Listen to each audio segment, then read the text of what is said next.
I remember the first time I met Lauren, literally by running right into her during our senior year at Georgetown.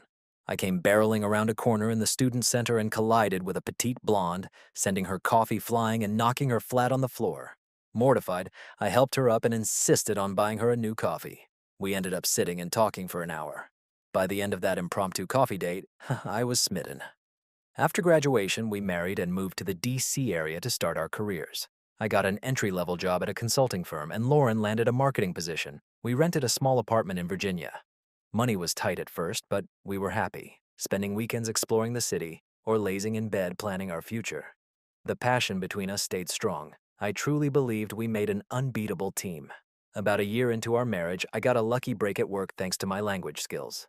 I landed a much better position as an international consultant with a significant raise, though it meant more travel. Lauren was thrilled, and we agreed the extra income was worth it as we prepared to start a family. Within a few years, I had climbed the ranks, and we were financially secure enough to buy a house in Virginia. We soon welcomed our son, Jason, and 2 years later, our daughter, Emily. With my growing salary, Lauren chose to be a full-time mom. Lauren was an extraordinary mother and kept our home running like clockwork. She volunteered at the kids' school, helped neighbors in need, and still greeted me each night with a warm meal and a kiss. I was in awe of how effortless she made it all look. I tried to be as present a father as possible despite my work travel. When I was home, I was all in, coaching soccer, attending ballet recitals, doing midnight feedings so Lauren could rest. Those Saturday mornings with the kids climbing all over Daddy Mountain in our bed while we laughed are some of my happiest memories. We were happy, or so I believed. Time flew by. Before long, we had been married over 20 years, and both kids were off at college. The house felt eerily quiet without them. Adjusting to the empty nest was difficult, especially for Lauren. We tried to see the upside of having more time for ourselves. We even took a romantic vacation and felt like we were rediscovering each other. The spark between us was still alive. Not long after, Lauren announced she wanted to return to work. The house was too quiet, she said, and she was eager to use her marketing skills in a meaningful way again. I supported her wholeheartedly. She'd put her career on hold for nearly 2 decades, so I was happy to cheer her on. Before long, Lauren landed a job as the communications director at a mid-sized nonprofit that had just relocated to DC. A perfect fit that combined her marketing skills with a cause she cared about. Her new job came with longer hours, but I didn't mind taking on more of the household duties now that my work travel had eased up. It actually felt good to take care of her for a change. She thrived in her new career, soon spearheading big fundraising campaigns and rubbing elbows with prominent donors. I was proud to see her so animated and confident each evening as she recounted her latest successes.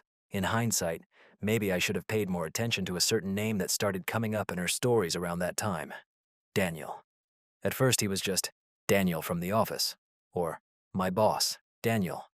She mentioned him approving her budget, cracking jokes in meetings, taking the team out to celebrate hitting a fundraising goal. I was glad she had a supportive boss and grateful he recognized her talent. Over the next few months, life settled into a comfortable routine. I'd go for an early jog while Lauren got ready for work. Then we'd share a quick breakfast before she dashed off. In the evenings, I often had dinner ready for us. Lauren's hours were regular at first, home by 6:30, full of stories from her day. But gradually, almost imperceptibly, things started to shift. It began with the occasional text around 5 p.m. Running late. Don't hold dinner. No problem, I thought. Then late at work became once a week, then twice, then almost every other day. Within a couple of months, she was often home closer to 9 or 10 at night, apologetic and excited about some gala prep or donor meeting that ran long. Her excuses always sounded plausible. Knowing her dedication, I didn't initially suspect anything. Still, a kernel of worry lodged itself in my gut. Not exactly jealousy. I told myself I trusted her completely, but concern. Was she overworking herself? She looked more tired lately, and at times almost distracted. One night, she slipped into bed well past 10 after claiming she'd been organizing the storage room at the office. I reached out to cuddle, hoping we might make love. She tensed and rolled away, murmuring that she was exhausted. That wasn't like us. Sure, after 2 decades we weren't at it every night, but our physical relationship had always been healthy and mutual. For her to brush me off unprompted was unusual. I tried not to overthink it. Everyone has off days. A weekend not long after, Our daughter Emily visited from college.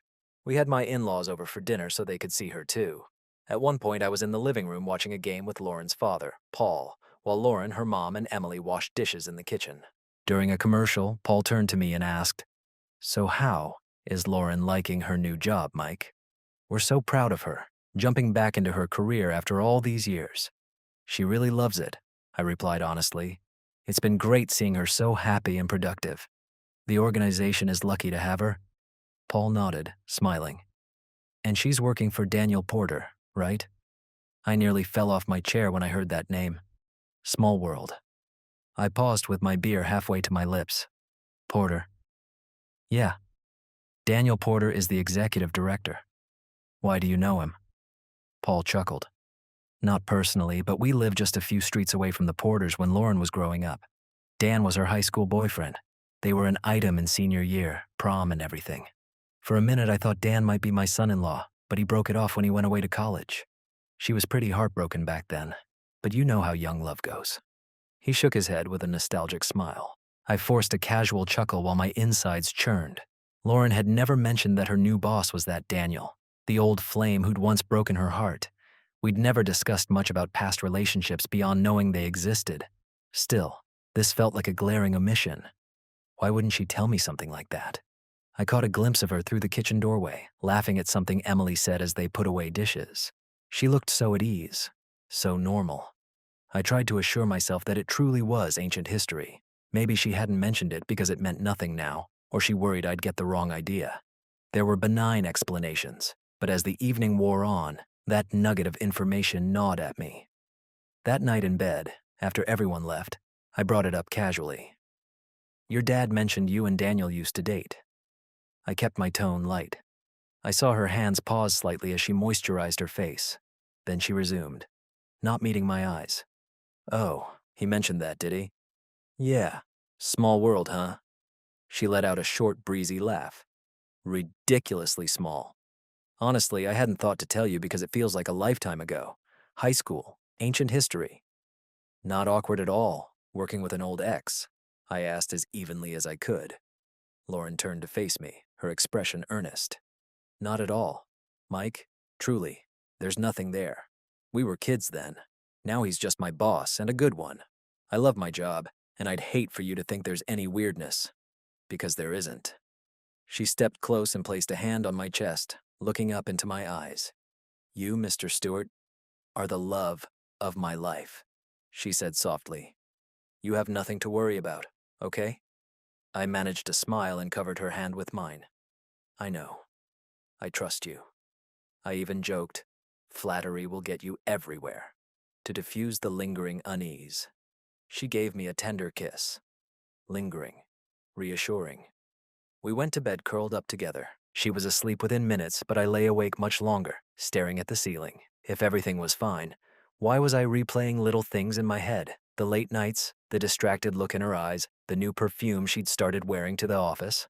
I told myself I was being paranoid. Lauren had never given me a reason to doubt her.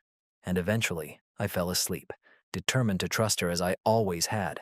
From that point on, however, I started watching a bit more closely. Meanwhile, our sex life dwindled. Then weeks passed with nothing unless I initiated, and even then she often demurred with claims of stress or fatigue. She never initiated intimacy at all anymore. It was as if a part of her had closed off physically, a growing distance between us. Still, I had no hard evidence of anything amiss. I pushed down my suspicions and tried to behave normally. For a while, our routine continued. Work, dinner chats, though her end of the conversation increasingly revolved around him, quiet nights. I tried to ignore the knot in my stomach whenever she mentioned Daniel's name with that little smile. Then everything unraveled in one afternoon. It was a Wednesday, around lunchtime. I was at the office when a colleague from another team, Alan, flagged me down excitedly. He'd caught a segment on the local news that morning about a police charity initiative, one Lauren had been working on, and he swore he saw her on TV. "They showed a press conference, and I could have sworn I saw your wife up there with her boss," Alan gushed. "They looked good up there. Seemed real close." My heart thumped in my chest. "Close?" I muttered some reply, and as soon as Alan left, hurried to find the news clip online. It didn't take long to locate. There was Lauren at a podium, speaking about the charity drive. She introduced Daniel Porter, who stepped up beside her. The video quality wasn't great, but I saw it clearly. As she stepped aside, Daniel leaned in and gave her a brief, familiar peck on the lips, her hand resting lightly on his arm. It was a small gesture, almost innocent-looking, but my blood ran cold. My mind went blank except for one roaring word: affair. I shut my office door and sat there trembling, watching that 10-second interaction over and over. Lauren's soft smile as he kissed her, his hand on her back. I felt sick. My co-workers found me under the weather, and I left early, barely holding myself together. The moment I slid into my car, a rage unlike any I'd felt before surged through me. I slammed my palms on the steering wheel and screamed until my throat burned. By the time I got home, anger and heartbreak had formed a bitter knot inside me. I knew what I'd seen, but I needed more proof, real proof, if I was going to act. That evening, through a fog of pain, I dug out a business card I'd stashed away months earlier. A colleague of mine had gone through a messy divorce last year after discovering his wife's infidelity, and he had passed along the number of the private investigator he'd used, saying, "If you ever need a guy, Rollins is the best." At the time, I'd laughed it off. Now, hands shaking, I dialed that number. It didn't take long. 2 weeks later, the PI presented me with all the evidence I needed: photos of Lauren and Daniel meeting for dinner and then driving in separate cars to a suburban hotel, timestamps confirming it was on nights she'd told me she was working late. There was even video of them entering a hotel room together, Daniel's hand on the small of her back. One image showed them stealing a kiss in the dim glow of a parking lot lamp. The PI had caught them 5 different times. I nearly threw up looking at it all. Deep down, I must have already known. But seeing the proof broke something inside me. That was the moment an ice-cold clarity came over me. My love for Lauren hadn't protected me from betrayal. My trust hadn't meant a damn thing. If they wanted to tear my world apart, then I would dedicate myself to burning theirs to the ground. I didn't confront Lauren immediately. No, strategy replaced my anguish. I quietly met with a razor-sharp divorce attorney, explained everything, and set in motion a plan to protect myself and destroy any advantage Lauren might have. I also began planning the perfect moment to confront them. A furious part of me wanted to march into Daniel's office and beat him bloody, but thankfully I still had enough sense to avoid throwing my life away on assault charges. No, I needed something better, something public and devastating that would leave them no room to wriggle out of consequences. I knew just the opportunity: the upcoming gala event her nonprofit was hosting. It was a high-profile black-tie fundraiser, exactly the kind of night where appearances would be everything and a scandal would hit hardest. They wouldn't be expecting anything. In fact, Lauren had sweetly invited me to attend weeks ago as the supportive husband by her side. I planned to attend, all right, but not to smile for the cameras. The night of the gala, I played my role one last time. I dressed in my best tuxedo and accompanied Lauren to the fancy hotel ballroom downtown. She was radiant that evening, glowing with professional pride in a wine-colored gown. I could barely stand to look at her, but I managed to maintain a facade of normalcy. During dinner, I made polite conversation with people at our table while discreetly watching Lauren and him. Daniel circulated the room, working the crowd, but I noticed the subtle glances he and my wife exchanged across the banquet hall. Lauren was practically humming with nervous energy. Did she anticipate a romantic tryst later? The thought made me clench my fist under the table. After the speeches and dessert, the gala transitioned into a mingling reception. I slipped away amid the chatter and headed upstairs to the hotel rooms. I knew, because I had made it my business to know, that Lauren had booked an executive suite for the night, ostensibly so she could be on site early the next morning to wrap up gala business, and I strongly suspected Daniel would join her there as soon as they could sneak away. A contact in hotel security, greased by a generous tip and a fabricated story about a surprise for my wife, had provided me a master keycard. I lurked in a quiet alcove on the 8th floor, watching the hallway that led to room 823, the suite reserved in Lauren's name. My heart was hammering, but my mind was eerily calm. Showtime. Around 11:15 p.m., the elevator at the end of the corridor chimed. I pressed back into the alcove shadows. Lauren stepped out, alone, glancing around furtively. She hurried to the suite door and let herself in. I waited, every nerve on edge. 5 minutes later, the elevator chimed again.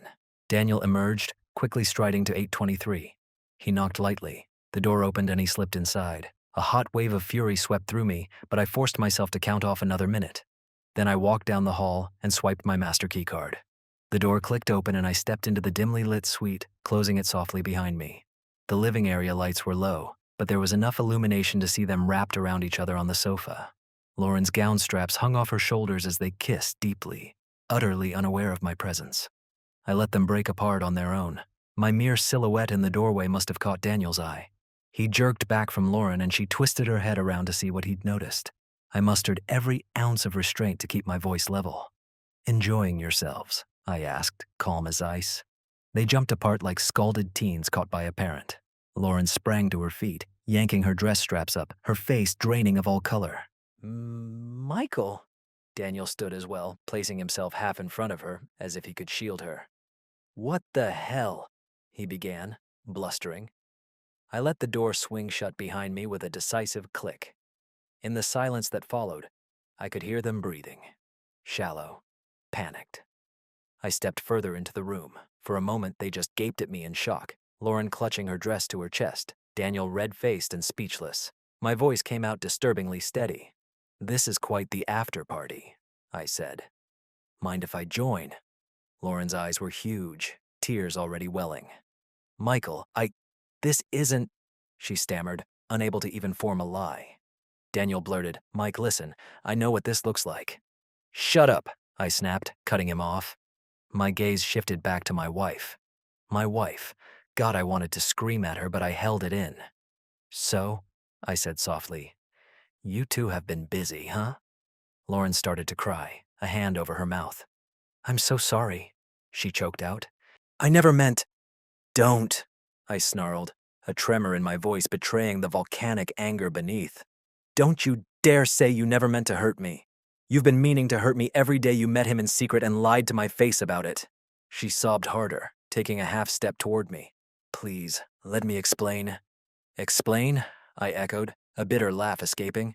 "By all means, explain how my loving wife of 24 years just tripped and fell onto her boss's cock." My words sliced through the air. Lauren flinched like I'd slapped her. Daniel's face darkened. "Okay, you need to calm down," he began, raising his hands as if placating a crazy person. "I understand you're upset." I fixed him with a stare. "Upset, that's one word for it." My tone was almost conversational, belying the rage boiling inside.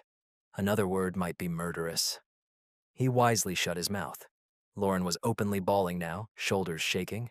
I felt an unwanted stab of pain seeing her like that. Pain and disgust, and still, God help me, a twisted love. But I reminded myself what she'd done, and steeled my heart. I took a deep breath. "First, Lauren, we're done. I'll be filing for divorce and citing adultery. You'll be lucky if you get a single dime from me after this." She wailed and covered her face, but I barreled on, turning my fury on him. "And you. I'm going to make sure this ruins you. By tomorrow morning, evidence of this little affair will be on the desk of your board of directors. You'll be out of a job by tomorrow night. No respectable organization will want anything to do with you after this.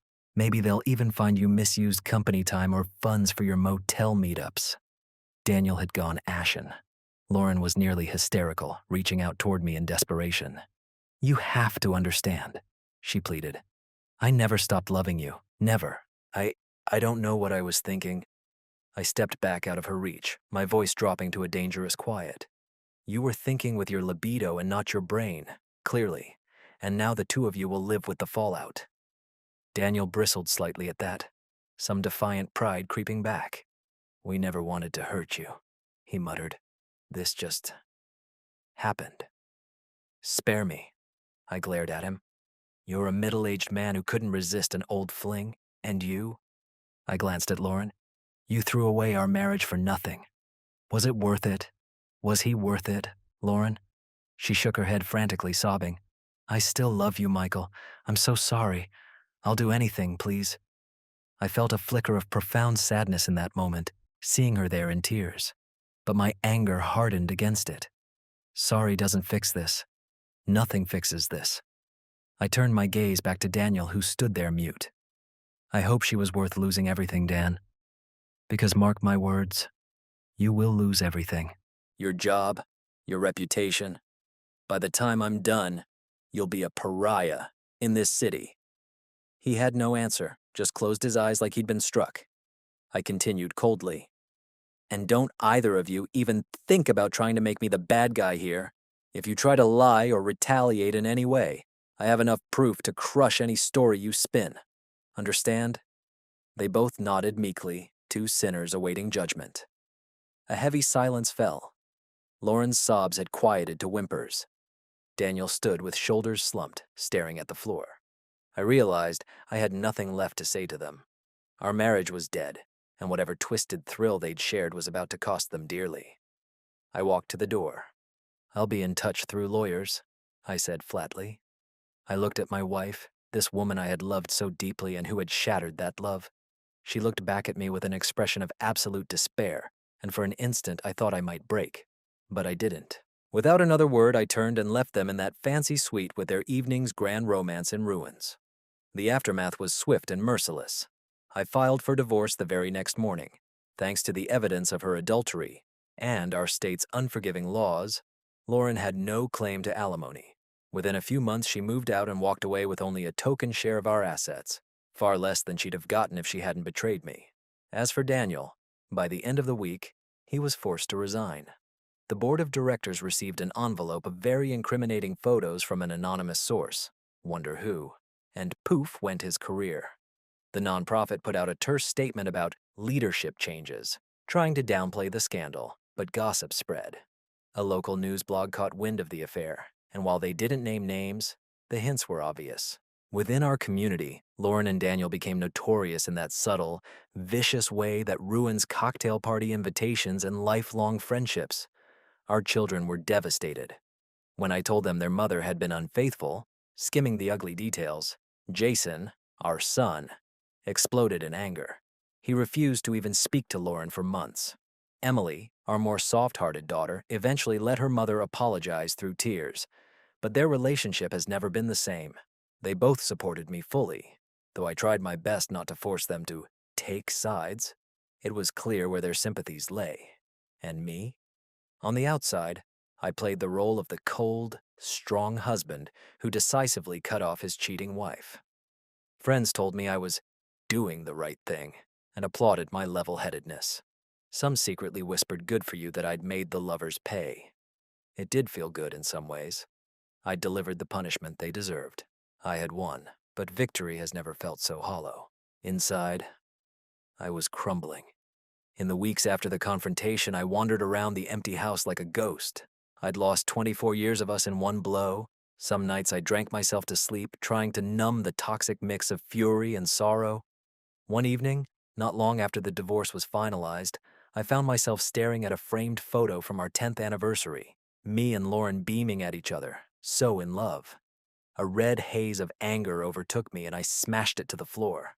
The glass shattered, a jagged crack splitting our smiling faces apart.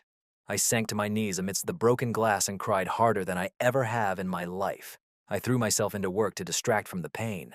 I even went on a couple of dates months later, trying to see if I could feel anything again. But I was distant, guarded, nothing more than polite outings. Eventually, I had a brief fling with an acquaintance, a lonely divorcee like me. It was physical, mechanical, and meant absolutely nothing. I felt empty afterward, more convinced than ever that intimacy, real trust and love, would never be mine again. I got my revenge. Lauren and her lover lost their reputations, their careers, nearly all that they held dear. I emerged from the wreckage with my finances secure and my pride, in theory, intact. By any objective measure, I beat them at their sordid game. Yet here I am, alone in a quiet condo that was supposed to be our family home, waking up each day to silence. I have no one to share my life with. Worse, I'm not even sure I'm capable of sharing anymore. The man I was, the one who believed in loyalty, who trusted with his whole heart, he died the moment I pushed that hotel door open. In his place stands someone I barely recognize. A man with a cold and guarded heart. A man who expects betrayal at every turn. Maybe that's the final price of what I've done. I set out to destroy the two people who betrayed me, and I succeeded. But in doing so, I sacrificed the warm, hopeful part of myself. I won, and I will live with that victory for the rest of my life.